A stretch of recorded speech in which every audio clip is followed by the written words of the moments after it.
Bonjour tout le monde. Oui. Une partie de mon machin qui se casse la binette. Alors, j'espère que vous allez bien. Que vous allez penser à mettre un petit pouce, à vous abonner. Que vous allez penser aux femmes et aux mères des soldats. Parce que comme toujours, il y en a besoin. Plus j'aurai de sous, plus elles pourront faire des trucs. Vous savez comment ça marche. L'argent, le nerf de la guerre. Oh, il y a du vent. Oui, oui, oui.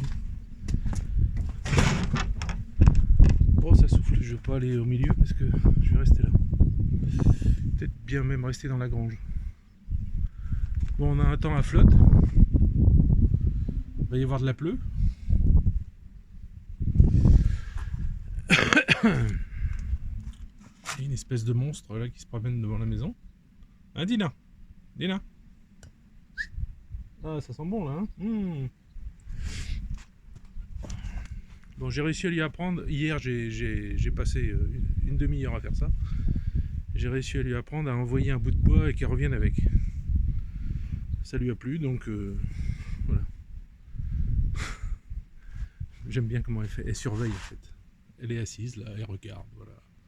Qu'est-ce qui se passe devant chez moi? Je surveille et elle me regarde de temps en temps pour savoir est-ce que je fais bien, est-ce que je... Elle est rigolote. Alors, donc oui, je disais de penser aux femmes et aux mères des soldats, c'est important, je vous le dis tous les jours. Il y en a besoin. J'ai reçu quelques dons hier, donc merci beaucoup. Suite à l'annonce que j'avais faite dans ma vidéo précédente ou celle d'avant. C'est bien, ça fait du bien au moral parce que je commençais à m'inquiéter. Je commençais à me dire qu'est-ce que je vais faire. Sinon, j'ai eu des nouvelles de ce qui se passe au front. De plusieurs personnes différentes. Alors comme toujours, eux-mêmes ne disent pas les lieux où c'est, ne disent pas, ils sont tenus à la discrétion, hein, vous comprenez, c'est normal.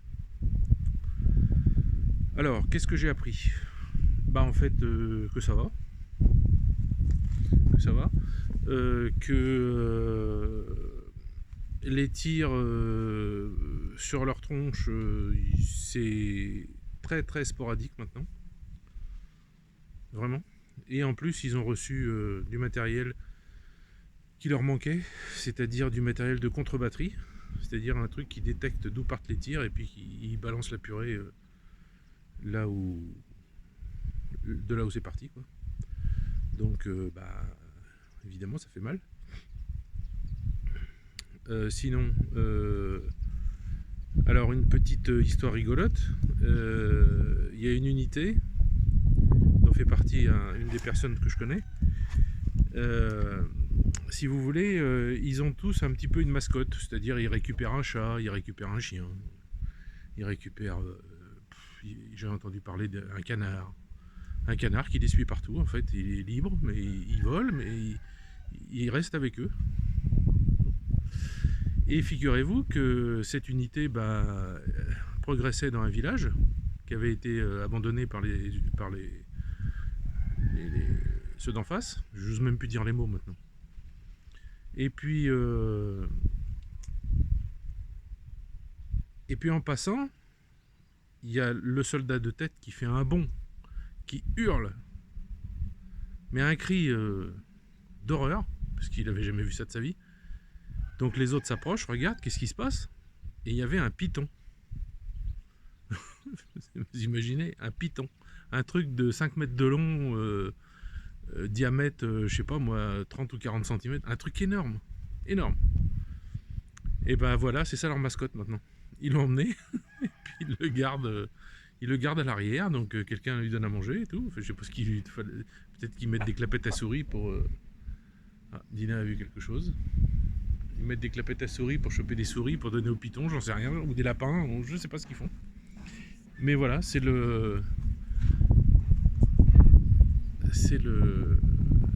l'animal de totem de cette unité. Donc c'est assez rigolo. Donc j'ai pas vu de photos, j'ai pas vu tout ça évidemment.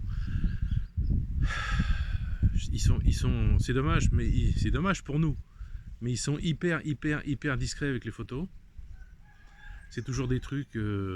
Par exemple, mon neveu m'envoie une photo de mon insigne para pour montrer qu'il l'a toujours. On voit son arme, l'insigne para posé dessus et ses genoux. Rien d'autre.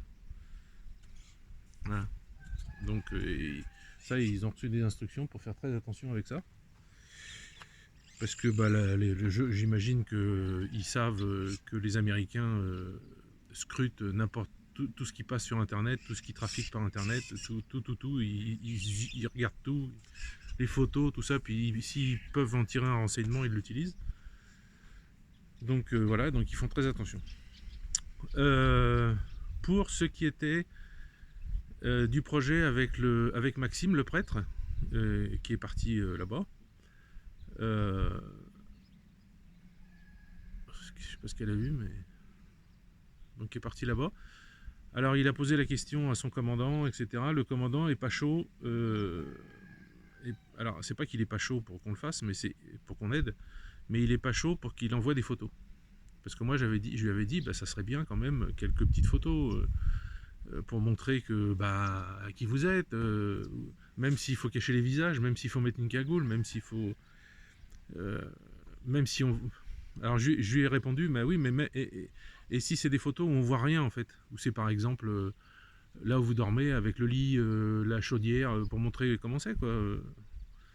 Bon, j'ai pas de réponse à cette question pour l'instant, il m'a pas encore répondu à ça, mais son commandant était pas, il a dit, le commandant est pas chaud pour faire des photos, tout ça. Alors il pensait que c'était des photos libres de tout. Non, c'est pas du tout ce que je voulais.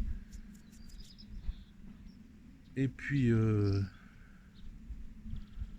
tiens, pour ceux qui parrainent les enfants, il y a Artyom qui traverse le champ là et qui va à l'équivalent des scouts. Je sais pas si vous le voyez. Il passe à travers le champ. Donc voilà. Sinon, contrairement à ce qu'on a pu vous dire, il y a toujours le même nombre de soldats sur place, il y a toujours les mêmes gens. Il n'y a pas eu d'autres recrutements depuis que les 300 000 ont été pris là. Les 300 000, c'était 300 000 soldats qui avaient fait leur service dans l'année ou dans les 2 ans précédents, donc qui avaient été formés, c'était encore frais dans leur tête. Par contre, des officiers plus anciens, il y en a eu, ouais, suivant les grades, ouais, il y en a eu des plus vieux, mais bon, parce qu'ils en avaient les compétences, quoi. Et puis donc il n'y a pas, contrairement à ce que j'ai pu entendre, j'ai entendu quelqu'un sur toujours les mêmes chaînes à la con, qui avait eu 2 ou 3 campagnes de recrutement. Non, pas du tout. Il n'y en a eu qu'une. Et il n'y en a eu qu'une de 300 000 et il y a eu environ 450 000, un peu plus, un peu moins, je sais pas. Mais c'est Artyom, Dina. Et elle va lui dire bonjour. Et ça, c'est que des volontaires en fait. C'est des types qui se sont engagés pour. Bon, on va pas se cacher les choses, hein, c'est pas pour aller tuer de l'Ukrainien, hein, pas du tout. Hein, c'est pour le salaire, quoi. Parce que 180 000 à 200 000 euros par mois, bon, on crache pas dessus, quoi. Mais j'avouerai que mon deuxième neveu commence à regretter là. Il a été encore blessé à l'épaule, que la viande, pas d'os cassé, rien. Il a fait une demande parce que là il en a marre. Bon, il a été blessé 2 fois quand même. Il a fait une demande pour rester dans l'armée évidemment parce qu'il peut pas partir. Il a signé un contrat, mais pour être chauffeur de camion, pour amener des munitions, faire des trucs à l'arrière quoi, ou faire la bouffe ou j'en sais rien, faire quelque chose comme ça, quoi. Donc je sais pas si ça sera accepté, si on sera ça un de ces 4. Mais son oncle qui a appelé Elena pour lui parler de ça justement, pour lui dire qu'il avait appelé, a dit qu'il avait dans la voix, il avait pas des trémolos dans la voix, mais il était un peu on sentait bon, quand vous avez été blessé 2 fois, vous vous dites que la 3e c'est bon, vous êtes mort, quoi. Donc il avait une sorte de peur, quoi. Comme un peu peur, quoi. Donc bon, bah, quand c'est comme ça, hein, on ne peut pas pousser les gens non plus. Donc voilà. Voilà pour ce qui le concerne. Pour ce qui est des avancées sur le terrain, ça avance de partout. Il y a des avancées dans tous les coins. Je pense, moi personnellement, j'ai pas d'infos spéciales là-dessus, mais de ce que j'analyse, de ce qu'on me dit, de ce que je vois, de ce que je lis, de tout ça, je pense que l'été va régler beaucoup de choses. Je pense qu'il va y avoir une avancée russe très importante en été. Je pense qu'il prépare quelque chose comme ça. Je pense aussi que les bombes planantes sont produites en série maintenant. Alors les 500, les 1500 et les 3 tonnes. Je ne sais pas si vous vous rendez compte de ce que c'est que 3 tonnes d'explosifs qui explosent. Enfin, une bombe de 3 tonnes qui explose, tout ce qui est tout autour sur 2 ou 3 stades de foot, c'est pas spécialement mort, mais c'est choqué, quoi. Enfin, vous êtes, ça vous remue les boyaux, le cerveau, enfin tout, enfin, vous pouvez rien faire, quoi. Vous êtes gaga, quoi. C'est terrible, quoi. Et ça peut rester à vie, hein. Je ne sais pas si vous avez déjà vu, mais les images de la Première Guerre mondiale qui ont été tournées après la guerre, où il y avait des soldats qui tremblaient de partout, qui avaient des tics, etc., parce qu'ils avaient été choqués justement par des obus. Et ça leur avait bousillé le système nerveux, dans le cerveau, enfin ça avait fait quelque chose, quoi. Dina, tu vas attraper des tics encore? J'ai encore retiré un gros tic hier. Donc voilà, ça avance bien. Alors, ça n'avance pas d'un coup fort parce que, comme je l'ai déjà dit, c'est la doctrine générale qui a été donnée par le président dès le départ. Il avait dit, vous faites comme vous voulez, c'est vous les professionnels, aux généraux, mais je veux le moins de pertes possible.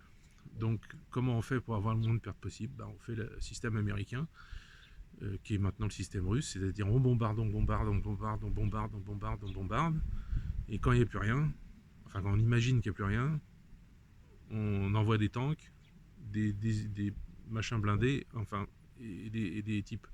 Et c'est tout, quoi. Et on avance en essayant d'avoir eu le moins de pertes possible. Bon. Autre information qui est importante, qui contredit totalement ce qu'on vous dit, c'est que la demande a été faite aussi que et ça ils le font, mais alors ça j'en suis certain, je suis sûr parce qu'on me l'a dit, et puis je suis certain, c'est dans l'esprit de le faire, le moins de pertes possible chez les civils. Déjà parce que toutes ces zones, ça va être des zones russes après, donc c'est pas la peine de tuer les gens. Ensuite, la Russie sait que tous ces gens sont des espèces de gens qui sont retenus contre leur volonté, utilisés comme boucliers souvent, et dans l'espoir, alors c'est ça qui est terrible, c'est qu'ils les utilisent comme boucliers dans l'espoir qu'on leur balance des palos sur la tronche, et que ces gens se fassent tuer pour que, avec la com et médiatiquement, ils puissent faire un sujet, un buzz de 2 heures pour dire ah, vous avez vu comme ils sont horribles, ils tuent les civils. Parce que c'est ce qui se passe en fait quand vous regardez les émissions à la télé française, là, je vois des fois les journalistes qui disent ça, quoi, que ils bousillent tout le monde, encore tant de civils qui se sont fait bousiller. Enfin bon, non, mais non. Non, c'est complètement faux. Ça n'existe pas, il n'y a pas ça. C'est pas la réalité. Ils essayent de faire. Maintenant, quand vous balancez une prune sur un endroit où vous savez qu'il y a des soldats et qui sont cachés au milieu, dans le centre d'un hôpital, bon ben, comme ça s'est déjà passé, bon ben, voilà, normalement, d'après les règles de la guerre, des soldats ne se cachent pas dans un hôpital ou dans une école. Normalement, non. On ne fait pas ça. Il y a beaucoup de règles qui sont oubliées par tous les pays, spécialement l'Occident, qui a érigé des règles après la Deuxième Guerre mondiale et puis qui en fait n'en a respecté presque aucune, dans tous les conflits qu'il y a pu y avoir. Hein, ne peut y avoir un conflit qu'avec l'accord de l'ONU, par exemple. Bon, en Yougoslavie, est-ce qu'il y a eu l'accord de l'ONU, en Irak, au Vietnam, au Vietnam peut-être, je sais plus, je crois. En Syrie, en Libye, il y a eu l'accord de quoi pour faire tout ça? Pour tuer des millions de gens en fait, des millions. En Afghanistan. Bon, la Russie a fait la guerre en Afghanistan aussi, mais c'était son pays, quoi. Enfin, c'était une révolte. Bon, vous me direz, ce que je viens de dire, ça peut aller aussi, pour être honnête, ça peut coller aussi avec l'Ukraine et le Donbass. Le Donbass a fait une révolte, l'Ukraine, mais le problème, c'est que c'est l'inverse. En fait, c'est l'Ukraine qui les a bombardés à coups de bombes, à coups de mortier, à coups de tout ça, alors qu'ils disaient juste qu'ils voulaient pas, qu'ils voulaient continuer à parler leur langue. Et de là, ils se sont rebellés. Et pas l'inverse. Et pas on vous en fout plein la tronche. Enfin, vous rebellez, vous faites une révolution, et là, on vient vous mater. Là, c'est autre chose, ça. C'est pas la même chose. Ça n'a rien à voir. C'est même exactement l'inverse. Alors, tu surveilles, toi? Tout se passe bien? Hein, Dina? Ça va? C'est l'air d'aller là, hein? Oh, il y a un chien qui aboie. Mon Dieu. Qu'est-ce que c'est? Qui c'est, Dina? Et Dina qui est. Ah. Oh, c'est rigolote, hein? Un sacré vent. Je suis un peu protégé avec la maison là, donc vous le sentez pas trop, je pense. J'espère que ça souffle pas trop dans le micro. Je vais rentrer un peu quand même. Bon, enfin bref, voilà. Ce que je voulais vous dire, donc les nouvelles. Donc ça avance bien. Ils ont reçu beaucoup de matériel, beaucoup les Miesta, je sais plus quoi, là, des trucs d'artillerie, justement avec contre-batterie. Ils sont en train d'arriver, ou ils sont arrivés. Tout va bien, voilà. Moi j'ai un petit problème avec cette charmante jeune fille. C'est que le petit gars là, il a tellement tété sa mère, toujours sur le même pis, que son pis est complètement gercé. Et ça lui fait hyper mal quand je l'attrais. Donc là j'ai bloqué le passage pour que pour toute la journée elle soit tranquille, personne vienne l'embêter. La nuit ils ont dormi dans une pièce à part. Et puis j'ai mis de la crème. Voilà. Donc j'espère que ça va vite aller mieux. Et donc ils sont tous les trois, ils doivent être en train de dormir ensemble. Là. Ils sont avec Joséphine. Ah non, ils dorment tous. Elle dort toute seule elle. Hein. Ils se mêlent pas quand même. Hein. Tu vois, les deux frères et sœurs là, ils sont ensemble. Et l'autre elle est toute seule là-bas. Un autre chat. Ah ma fille. Ah oui. Et le chat. Et il y a le chat avec. Le chat qui est avec. Elle quitte plus les bébés. Qu'est-ce que t'en penses, toi? Ma Jojo.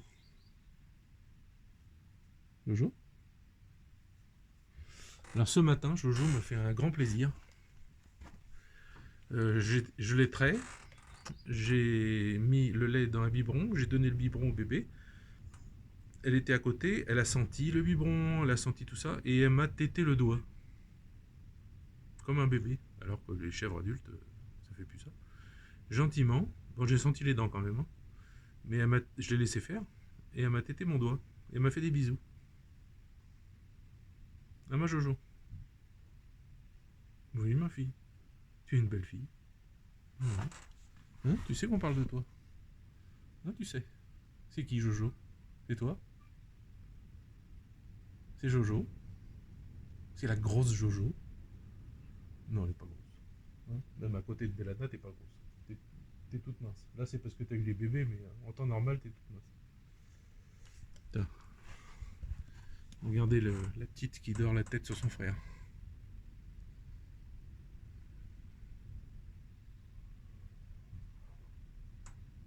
C'est type mignon. Bon voilà, donc le front voilà, je vous ai dit. Qu'est-ce que j'ai d'autre à vous dire que j'ai oublié? Maxime il m'a écrit voilà, l'autre il m'a écrit celui que je connais là, le neveu il m'a écrit, l'autre neveu je vous en ai parlé. Le python je vous en ai parlé, ça c'est rigolo. Alors ah oui, alors j'ai dit pour le python, j'ai dit mais quand tout ça va se finir, mais vous allez en faire quoi du python? Qui c'est qui va il me dit pas moi, hein. Moi j'emmène pas ça chez moi. Et qui va l'emmener chez lui? Ou alors ils vont le ramener et puis le donner à un zoo, ou je sais pas. Mais pour l'instant, le python, il a l'air de bien se plaire avec eux. Il reste, il s'en va pas. Il a à manger tous les jours. Personne l'embête. Voilà. Le vent s'est calmé. Qu'est-ce que tu vois, Dina? Hein? Voilà, mais je sais, vous savez comment c'est à chaque fois. Je sais que j'ai un autre truc à vous dire et ça revient pas. J'essaye de brader un peu, de broder un peu autour là, mais le temps que ça revienne, mais qu'est-ce que c'était? Mais qu'est-ce que c'était-il donc?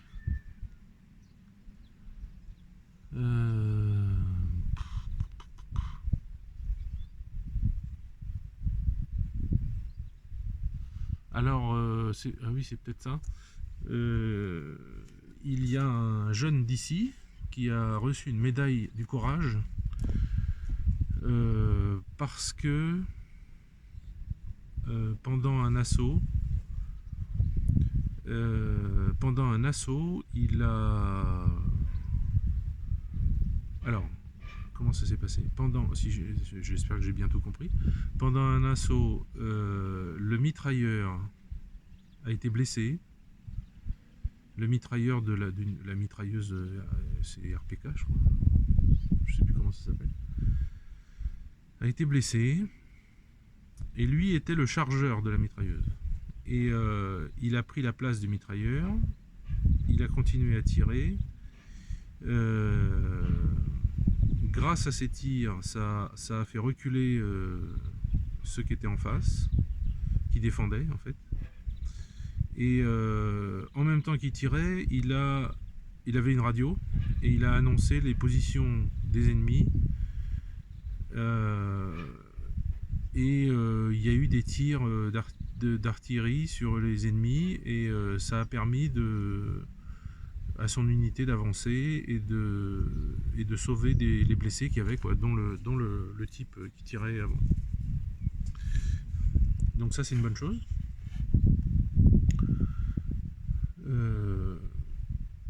Voilà, je pense que c'était ça que je voulais vous dire. Ouais, c'était ça, ouais. Bon, bref. Bon, voilà, bon, bah écoutez, sinon, je vais vous laisser. Je vais aller boire mon café, maintenant que j'ai trait, et puis donner à manger au bébé. Et puis juste vous dire qu'on est toujours aussi bien dans un village en Russie. C'est toujours aussi sympa. Voilà. On ne se lasse de rien. C'est qu'elle est barrée l'autre. Dina, t'es où? Ouais, elle a dû voir un copain quelque part, elle est partie.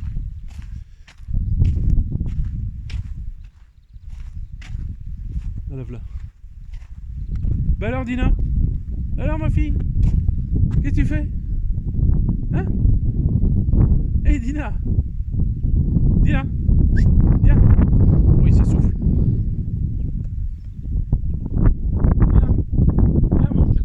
Viens ma fille. Qu'est-ce que tu me ramènes? Tu me ramènes un bout de bois? Viens Dina, viens. Viens ma fille.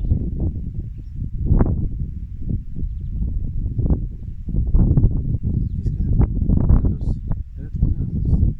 Ah, c'est pour ça que tu viens pas. Parce que tu as trouvé un os. Tu sais que je vais le jeter. Parce qu'il doit être plein de terre. Allez, mange ton os. Allez, je vous laisse. Avec ce vent. A plus.